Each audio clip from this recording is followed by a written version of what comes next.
Bonjour à tous et bienvenue dans notre première vidéo d'Afrique centrale, terre des origines. Dans cette vidéo, nous allons parler du rôle de 6 Africains, communément appelés Congo, avant et pendant la révolution haïtienne. Souvent grands oubliés de cette révolution, les Congos formaient pourtant le groupe d'esclaves africains le plus nombreux de la colonie. Ils occupaient toujours le sommet de la liste des fugitifs.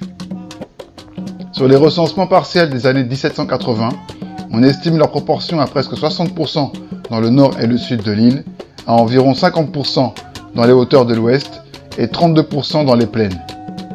Dans la décennie précédant la Révolution, 3 bossals sur 5 auraient été des Congos dans les provinces du nord et du sud, 1 sur 2 dans les montagnes de l'ouest. En observant attentivement ce tableau, on constate que sur les 911 145 Africains déportés en Haïti, 397 924 venaient d'Afrique centrale, contre 236 505 du Bénin et 64 279 du Sénégal.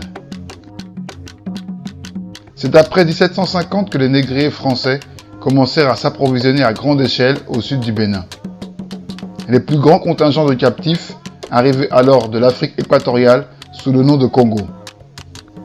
Ce terme regroupait les captifs traités sur les côtes du Congo et de l'Angola, une grande région qui couvre aujourd'hui en partie la République centrafricaine, le Gabon, les 2 Congos et l'Angola.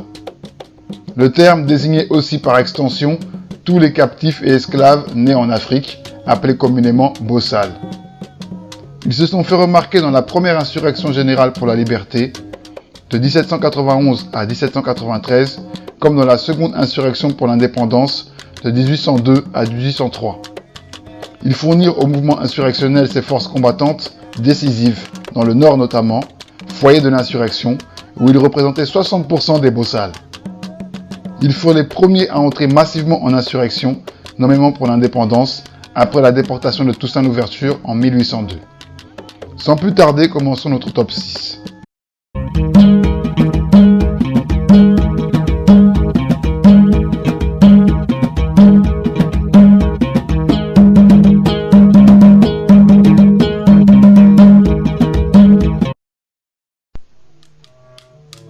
Romaine la prophétesse n'est pas une femme comme on pourrait le croire.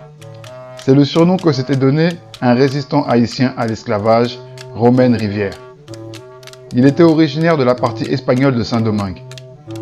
Romaine la prophétesse réussit à soulever, de l'été 1791 au printemps 1792, une armée de 15 000 rebelles au sud de la colonie française, dans les régions de Jacmel et de Léogane, dans un port dont il prit le contrôle et qu'il réussit à bloquer.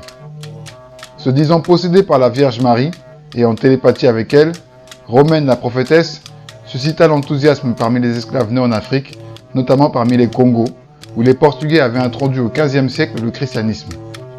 Le succès des sermons de Romaine la prophétesse était notamment dû au fait qu'il n'était pas sans rapport avec Béatrice Kimpa Vita, une mystique qui vécut au royaume du Congo au début du XVIIIe siècle, qui était restée très populaire parmi eux.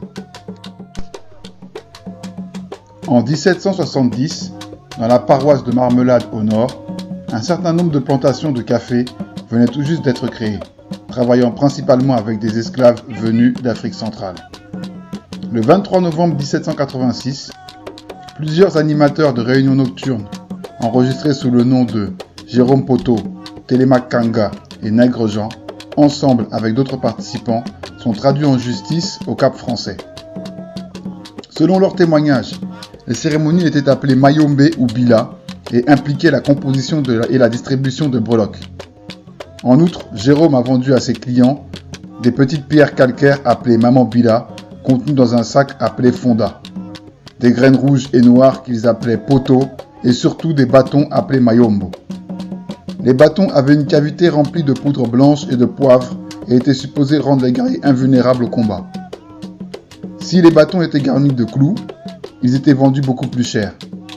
L'utilisation de poivre, de craie, de poudre à canon, de clous, de bâtons, ainsi que de diverses herbes et graines, permet de situer le culte de la marmelade dans la lignée de celui présidé par Macandal en 1750.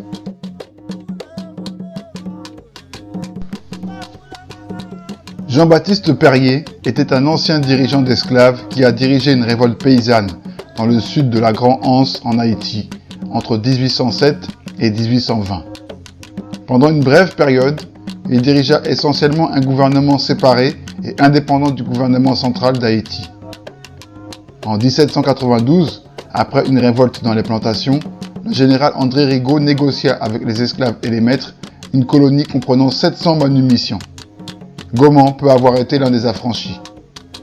Gaumont, Nicolas Régnier et Gilles Bénèche étaient d'anciens chefs d'esclaves des insurrections de Platon de 1792 à 1793. Par la suite, Gaumont devint capitaine de compagnie dans le 3e régiment de la Légion, bien que Gaumont se soit révélé être un déserteur chronique. Après la guerre civile, Gaumont retourna dans la plantation de son ancien maître et redevint maron après l'arrivée des Français. Il rencontra Jean Panier et devint le chef de son groupe après la mort de Panier, rejoignant plus tard Bénèche et Régnier. En 1803, Gaumont et Régnier avaient élaboré un plan d'attaque contre Tiburon, assisté par des ouvriers des plantations qui avaient déserté en grand nombre, rejoignant l'insurrection. Ils ont été aidés par des officiers mulâtres de l'armée française. De 1807 à 1819, Gaumont dirigea une république paysanne autonome située au sud-ouest d'Haïti. Il avait maintenu une tradition politique Congo avec son groupe de marrons jusqu'en 1820 dans le royaume des Platons.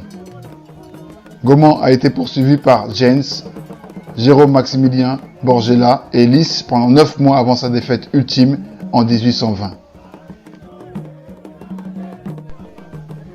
Jean-Baptiste Sans Souci était un chef d'esclaves rebelle pendant la Révolution haïtienne.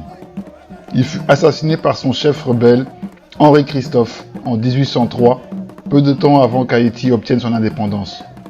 Sans Souci est l'un des chefs militaires les plus efficaces de la Révolution haïtienne, en particulier contre les forces françaises dirigées par Charles Leclerc en 1802 et 1803. Sans Souci ainsi que nombre de ses disciples sont nés en Afrique centrale occidentale. Il était un esclave bossal, qualifié de Congo. En plus des combats, les forces de Sans Souci se livraient au commerce et à d'autres activités commerciales, telles que la collecte de sel près de la ville de Limonade. Après la reddition de Toussaint Louverture et d'autres généraux de haut rang de Saint-Domingue, comme Henri Christophe et Dessalines à Leclerc, Sans Souci faisait partie de ceux qui continuaient à se battre contre les Français. Sans Souci est apparu comme l'un des chefs rebelles les plus qualifiés, utilisant avec succès des tactiques militaires de style guérilla qui étaient courantes dans les guerres de son pays.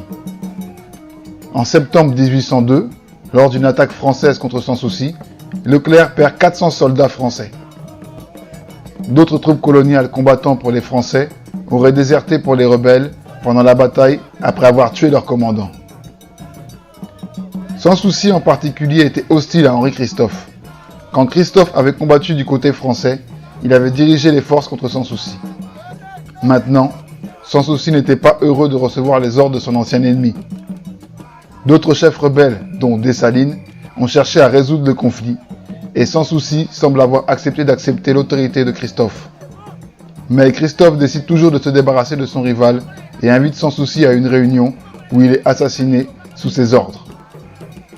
Plus tard, en tant que roi du nord d'Haïti, Christophe construisit un luxueux palais appelé Sans Souci. Son nom a peut-être été choisi en partie pour tenter d'effacer la mémoire de son rival décédé. Makaya était un chef militaire révolutionnaire haïtien né en Afrique centrale, probablement au royaume Congo ou au royaume de Loango. Il a été l'un des premiers chefs rebelles noirs d'Haïti à s'allier aux commissaires républicains français Sontonax et Pauvrel, après le déclenchement de la rébellion d'esclaves de 1791 dans le nord. Makaya devint lieutenant d'un vieux commandant rebelle nommé Pierrot. Les forces de Pierrot et de Makaya ont envahi le Cap et défait les partisans de Calbo, reprenant la ville pour les républicains. Cet incident a marqué le début de la dépendance croissante des commissaires républicains à l'égard du soutien militaire d'anciens esclaves. Afin de recruter les principaux chefs rebelles dans la partie républicaine française, les commissaires ont envoyé Makaya en émissaire aux deux plus puissants commandants d'esclaves rebelles du Nord, Biassou et Jean-François. À l'époque, ces deux dirigeants étaient alliés à des royalistes français et à l'Espagne. Mais au lieu de convaincre ces deux dirigeants de rejoindre les Républicains, Makaya lui-même a fait défection du côté royaliste en déclarant « Je suis le sujet de 3 rois, du roi de Congo, maître de tous les Noirs, roi de France qui représente mon père, roi d'Espagne, ma mère. Ces 3 rois sont les descendants de ceux qui, conduits par une étoile, ont été adorer l'homme-dieu. Si je passais au service de la République, je serais peut-être entraîné à faire la guerre contre mes frères, les sujets de ces 3 rois, à qui j'ai promis fidélité. » Par cette déclaration, Makaya peut avoir été élevé en tant que catholique ou exposé au catholicisme Congo. Après la montée au pouvoir de Toussaint Louverture, Makaya a eu une relation parfois tendue avec le chef militaire le plus puissant de la colonie. À un moment donné, Louverture avait fait emprisonner Makaya. Plus tard, cependant en 1802, Makaya combattit l'armée française de Leclerc pour le compte de Louverture. Après que la plupart des généraux noirs de Saint-Domingue se soient rendus aux Français ou aient commencé à collaborer activement avec eux, Makaya a continué à résister. Ses forces ont occupé la région de Limbe, dans la province du nord de la colonie. Les forces rebelles de Makaya subirent de sérieuses pertes aux mains du futur empereur d'Haïti, Dessalines, au début d'août 1802, alors que ce dernier se battait encore pour le compte des Français.